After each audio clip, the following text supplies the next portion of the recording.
धर्मयोद्धा गरुड़। इस बार गरुड़ को चिरस्थायी दंड मिलेगा। उड़ने की बहुत लालसा है इसे। इस बार इसके पंख बखेरे उड़ेंगे।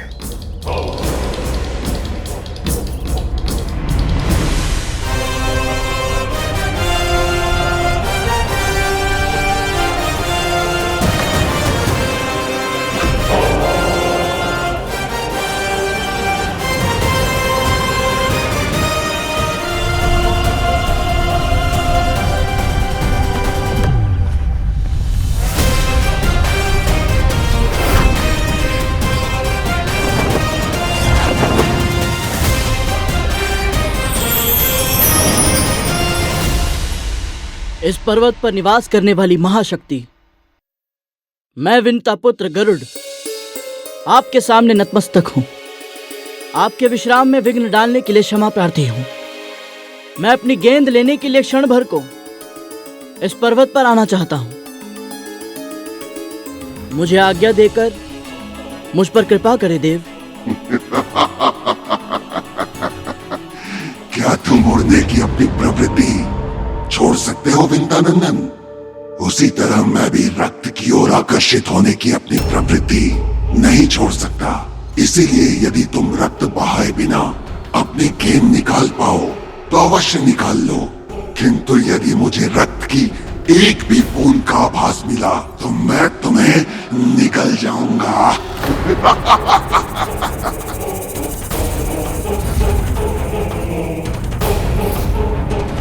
अब क्या करेगा गरुड़?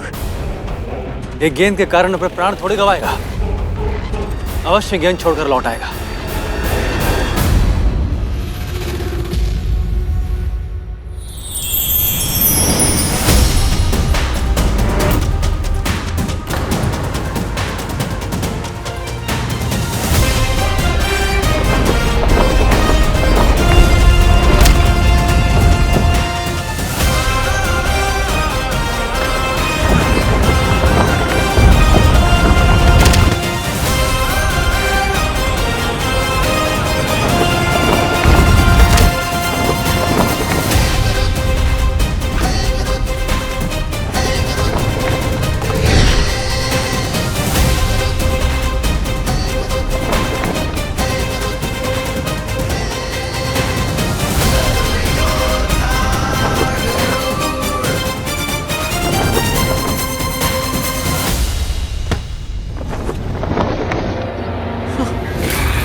कुछ भी कहो, ये तो मानना पड़ेगा, ये वीर है और चतुर भी तो है।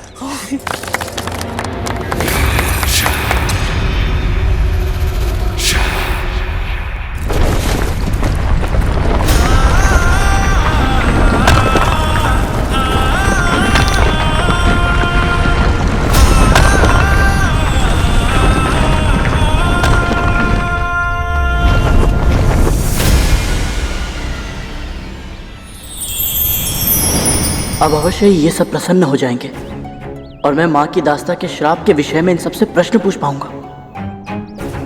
ये लीजिए आपकी गेंद, मैं ले आया।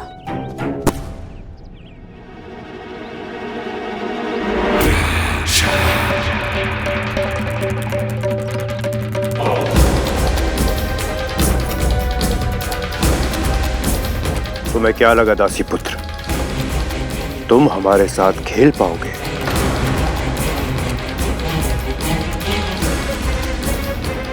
आप सबके साथ खेलना, ये तो मैं स्वप्न में भी नहीं देख सकता भैया। मैं तो बस आप सबकी सेवा करने का प्रयास कर रहा था। वो माँ कहती है ना, सभी बड़ों का सम्मान करना चाहिए, बस इसीलिए। वाह, एक बार के दंड से इतना सुधार? फिर तो अवश्य ही माँ से कह के प्रतिदिन तुम्हें दंड दिलवाना पड़ेगा, ताकि शीघ्र ही तुम प्रशिक्षित हो जाओ। जैसे इसकी माँ हो गई है दास कर्म में प्रशिक्षित।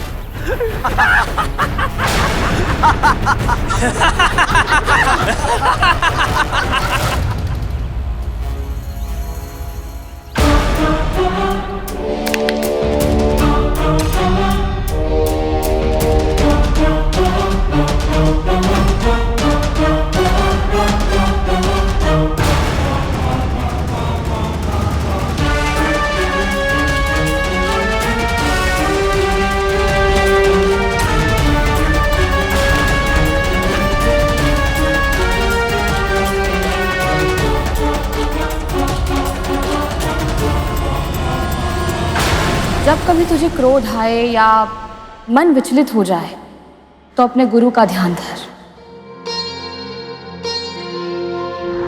उनकी वाणी, उनकी शिक्षा और उनके दिए हुए संस्कारों के बारे में सोच। ऐसा करने से तेरा आवेग शांत हो जाएगा और फिर मन अपने आप स्थिर हो जाएगा।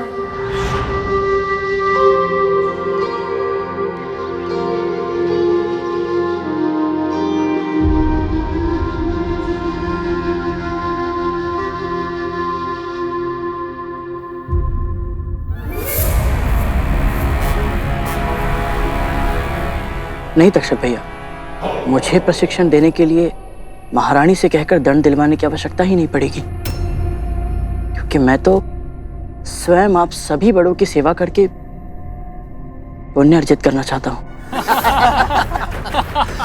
तो फिर ठीक है गरुड़, सबसे पहले मेरी सेवा से आरंभ करो। मुझे अत्यंत भूख लगी है। तो जाओ, महल के पीछे जो नया बिल मिला है वहां से चूहों को पकड़ कर लाओ। पर तुझसे बड़ा तो मैं हूँ, पहले तो इसे मेरी ही सेवा करनी होगी। करेगा धूमल, तेरी भी सेवा करेगा, लेकिन इससे पहले ये मेरे पैर दबाएगा। मैं तुम सबसे बड़ा जो हूं।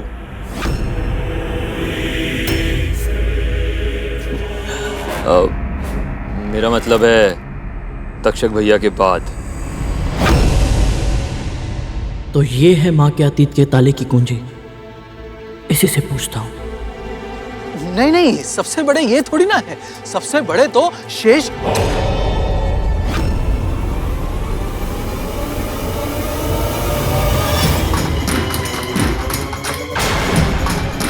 भूख लगी थी ना तुझे? जा अपने पेट में कुछ डाल और अपनी बुद्धि में भी। जा।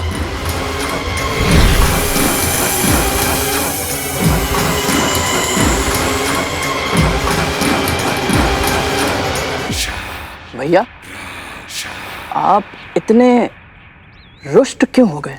वो क्या है ना, माँ ने हमें मना किया है कि शेष तुझे जाने के लिए अलग से आदेश देना पड़ेगा क्या? जा।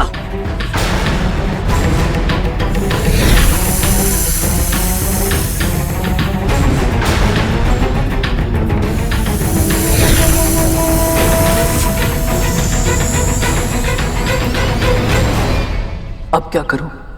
तक्षक भैया से पूछूं? और ये दोनों अपने छोटे भाइयों को डांट क्यों रहे? अवश्य ही कोई तक्षक भैया से भी बड़ा है, सबसे बड़ा। किंतु कौन?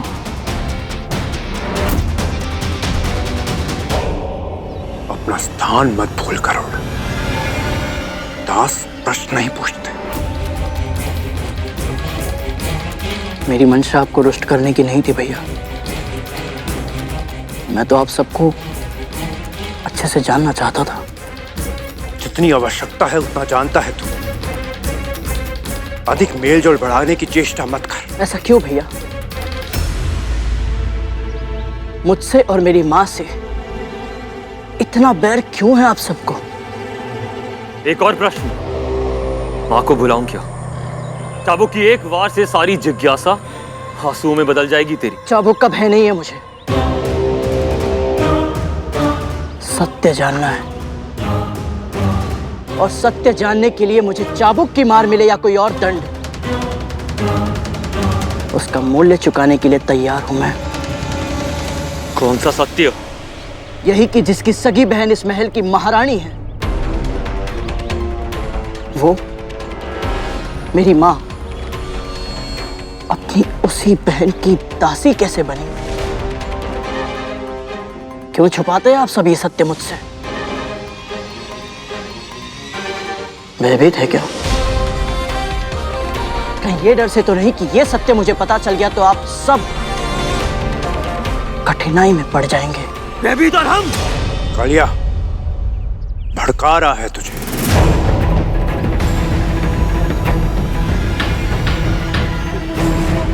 ताकि तू क्रोध में आके मूर्खता कर बैठे और इसे उत्तर मिल जाए। जिन रहस्यों को तुम ढूंढने का प्रयास कर रहे हो ना, वो भूमि में नहीं गड़े, ना ही वो अतल में गड़े हैं, ना ही वो वितल में गड़े, ना ही सूतल में, तलातल में, महातल में, और ना ही रसातल में। वो सब रहस्य दबे हैं इन सब के नीचे, पाताल में। और यदि तूने उन्हें खोद के बाहर निकालने का प्रयत्न किया भी तो मैं तुझे पाताल में ही गड़वा दूंगा। चाबुक से भय नहीं लगता ना तुझे, इसलिए साहसी बन रहा है। स्मरण कर, उस चाबुक की मार अपनी मां के तन पे। कैसे उसकी ध्वनि से वो थर थर कांपती है।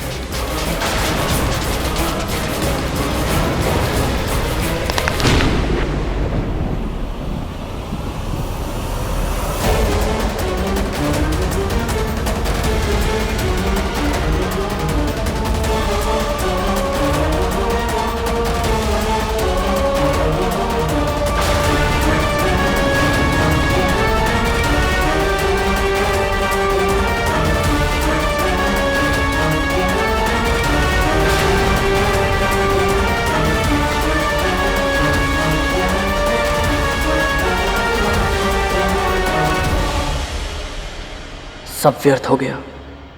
केवल इतना ही जान पाया मैं कि इन सबसे भी बड़ा कोई है, किंतु कौन है वो, कहाँ है, इनके साथ क्यों नहीं रहता, और महारानी ने इन्हें उसके बारे में चर्चा करने से मना क्यों किया हुआ है। क्या उसे मेरी माँ की दास्तां के बारे में पता होगा? कैसे मिलेंगे मुझे इन प्रश्नों के उत्तर?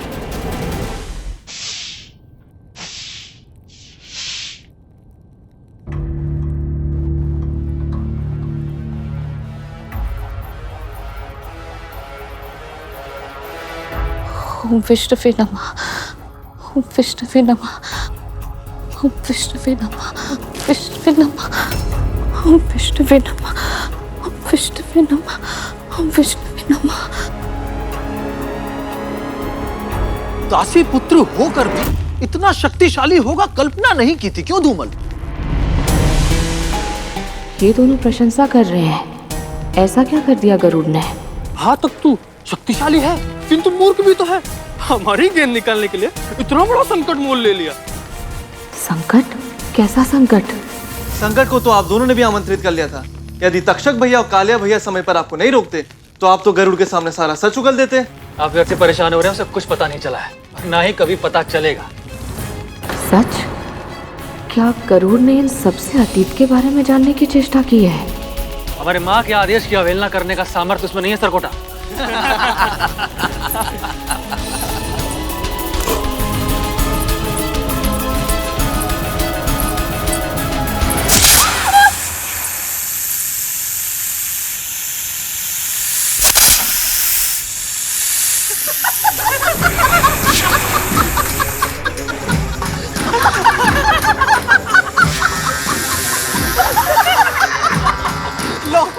फिर से वही परिहास।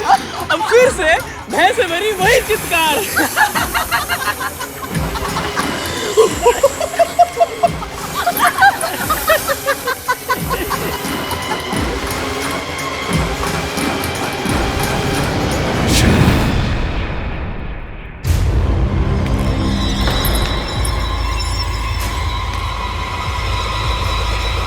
रहने दे कालिया।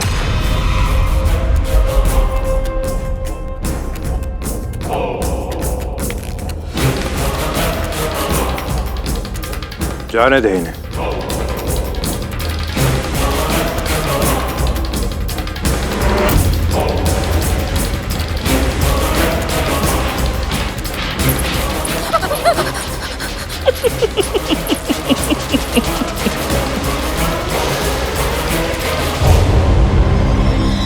किसी को इतना भी मत डराओ कि उसका डर ही समाप्त हो जाए।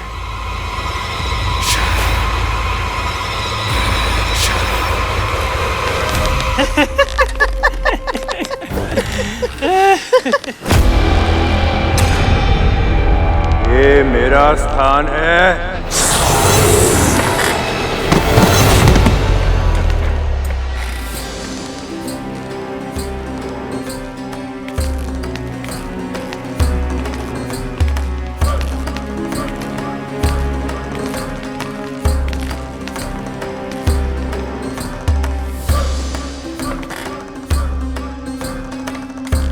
तक्षक भैया, ऐसा क्या विशेष है इस झूले में कि केवल आप ही यहाँ बैठ सकते हैं और कोई नहीं? छोटे भाई तख्तू, ये चंदन का झूला है। इस पे बैठने का अधिकार सिर्फ उसी का है जो सबसे बड़ा हो। जब तक शेषनाग भैया थे सिर्फ वही बैठते थे इस पर, और उनके वैकुंठ जाने के बाद ये स्थान वासुकी भैया को मिलता, किंतु वो भी शेषनाग भैया के साथ तपस्या में चले गए। तो इसीलिए यह अधिकार तक्षक भैया को मिलता है, और इनके बाद ये चंदन का झूला मुझे मिलेगा।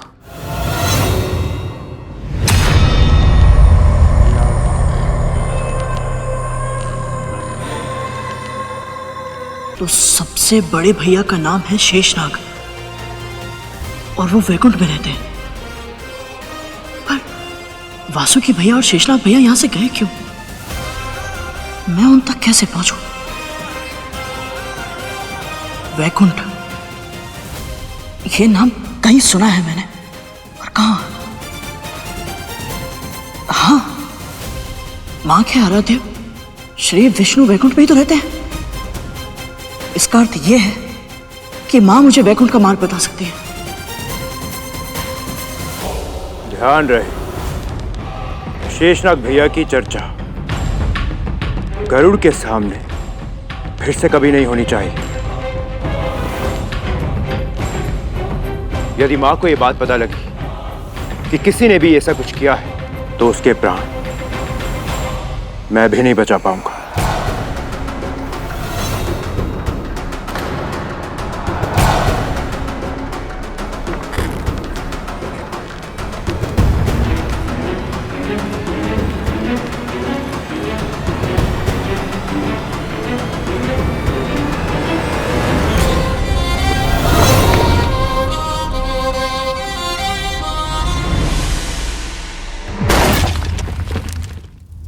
गरुड़ सर्पों की गेंद लाने गया था, तो क्या वो उनके साथ मित्रता करने, उनके साथ खेलने का प्रयास कर रहा है?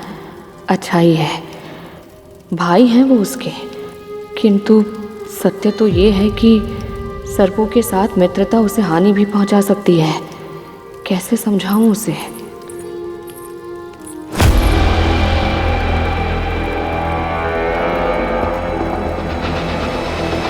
बिल्कुल सही अनुमान लगाया था मैंने।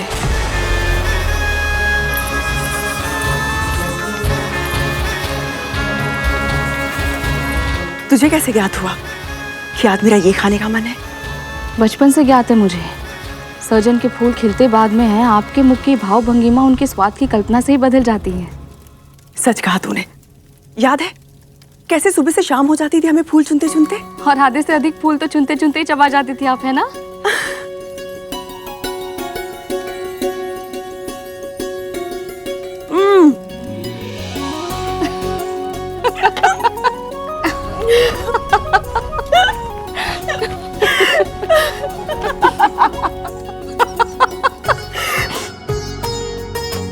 माँ और महारानी एक साथ हंस रही है।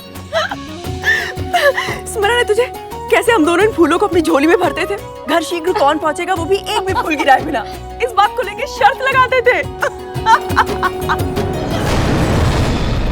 तुम तो पराजित हो गई विंता। हमारी शर्त के अनुसार अब जीवन भर तुम्हें मेरी दासी बनकर रहना होगा। ऐसा मत कीजिए दीदी। बहन हूं मैं आपकी। अब तक तो हंस रही थी, ये अचानक क्या हो गया माँ को?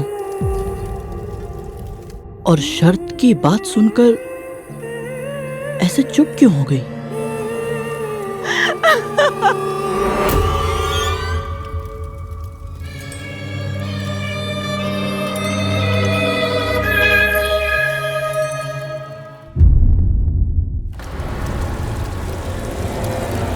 ध्यान क्या है तेरा?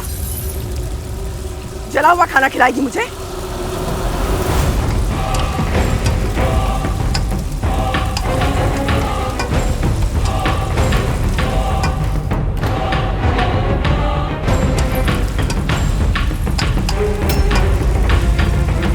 अतीत की भूल भुलैया में खोकर कभी भूल मत जाना कि तू आज क्या है और कहां है।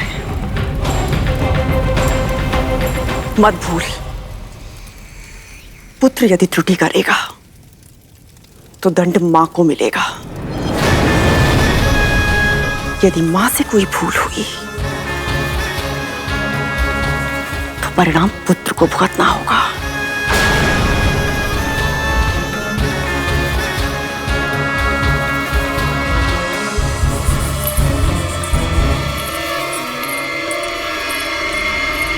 माँ और महारानी का एक साथ हंसना इस बात का प्रमाण है जो माँ ने मुझसे कही थी कि महारानी सदैव से ऐसी क्रूर नहीं थी। किंतु शर्त की बात सुनकर माँ के मुख के भाव जैसे बदल गए, उससे यह प्रतीत होता है कि इनके बीच जो कुछ हुआ उसके पीछे अवश्य ही कोई शर्त थी। किंतु कौन सी शर्त? मेरे इन सभी प्रश्नों के उत्तर केवल शेषनाग भैया ही दे सकते हैं। अब कुछ भी क्यों ना करना पड़े, मुझे वैकुंठ जाना ही होगा।